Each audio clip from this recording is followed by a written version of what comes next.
নিচের কোনটি মূলদ সংখ্যা? দেখুন, বাস্তব সংখ্যা থেকে একটি অঙ্ক, এই অঙ্কটি সরাসরিভাবে নিবন্ধন পরীক্ষাতে এসেছে সপ্তম, 11তম এবং 13তম পরীক্ষায়, এবং এটিও বা যেটি হচ্ছে আপনার থানার সহকারী শিক্ষা অফিসার এখানে 2015 সালে, এবং এনবিআর যেটি রাজস্ব বোর্ডের পরীক্ষা 2012 সালে এসেছে। তো খুবই গুরুত্বপূর্ণ এই অংশ থেকে প্রায়ই কোশ্চিন এসে থাকে। তো আমরা এই অঙ্কটি দেখবো যে এই অঙ্কটি আসলে কিভাবে সমাধান করে। তো দেখুন, এখানে বলতেছে যে নিচের কোনটি মূলদ সংখ্যা।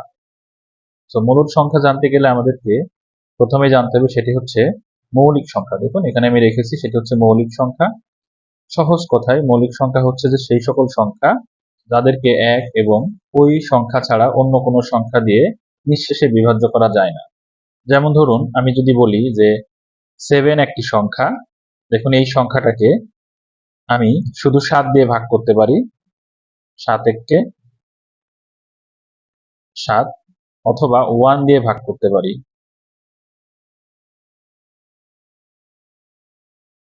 এছাড়া 7 কে কিন্তু অন্য কোনো সংখ্যা দিয়ে ভাগ করা যায় না, কারণ আপনি যেই সংখ্যা দিয়ে ভাগ করতে যান না কেন এই সংখ্যাটি কিন্তু দশমিক সংখ্যা চলে আসবে।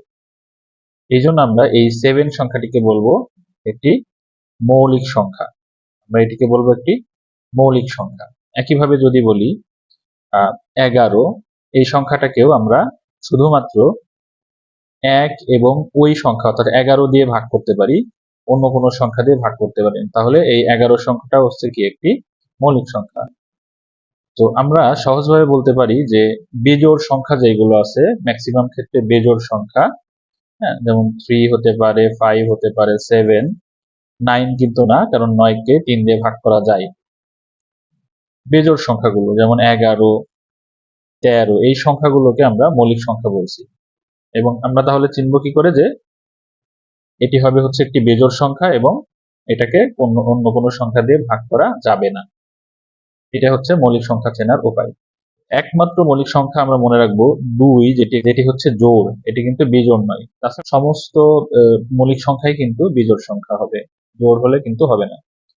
তো মৌলিক সংখ্যাটা আসলে মূলদের ক্ষেত্রে কেমন ভাবে কাজে লাগতেছে মনে রাখবেন, যদি মৌলিক সংখ্যার উপরে, যেমন 2 একটি মৌলিক সংখ্যা, এটার উপরে যদি একটা রুট থাকে, তাহলে আমরা কখনোই এই সংখ্যাটাকে মূলদ সংখ্যা বলবো না, এটা একটা অমূলদ সংখ্যা হবে, এটাকে আমরা মূলদ সংখ্যা বলবো না। অথবা মনে করুন 5, এটার উপরে যদি রুট থাকে, তাহলে আমি কিন্তু এই 5টাকে মূলদ সংখ্যা বলবো না, এটি একটি অমূলদ সংখ্যা, এটি একটি অমূলদ সংখ্যা। কিন্তু যদি 4 এর উপরে রুট থাকে, তাহলে কিন্তু এটি একটি মূলদ সংখ্যা, কারণ এই 4 কে রুট করলে 2 হয়।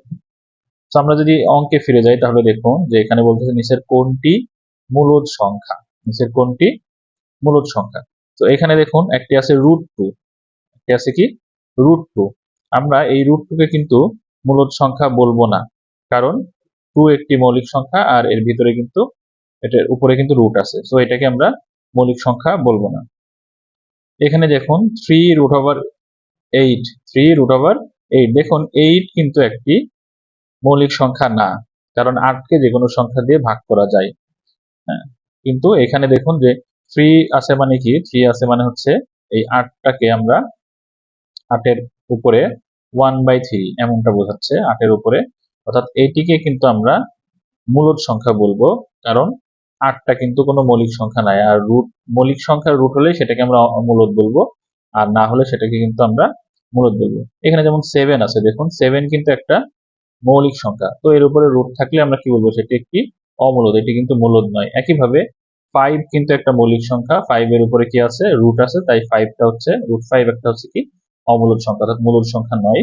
এবং মনে রাখবেন অমূলদ সংখ্যার সাথে, যেমন √5 এর সাথে, এটার সাথে গুণ আকারে অথবা ভাগ আকারে যদি অন্য কোনো বাস্তব সংখ্যা, যেমন এখানে 4 আছে, এই থাকলেও আমরা এই টোটাল সংখ্যাটাকে তখন অমূলদ সংখ্যা বলবো, এই সংখ্যাটাকে আমরা মূলদ সংখ্যা বলবো না। আশা করি বুঝতে পারছেন। সো এই টাইপের ভিডিও আরো পেতে হলে অবশ্যই আমার পেজটিকে ফলো দিয়ে রাখবেন এবং চ্যানেলটিকে সাবস্ক্রাইব করে রাখবেন। সো ধন্যবাদ সবাইকে, দেখা হচ্ছে পরের ভিডিওতে।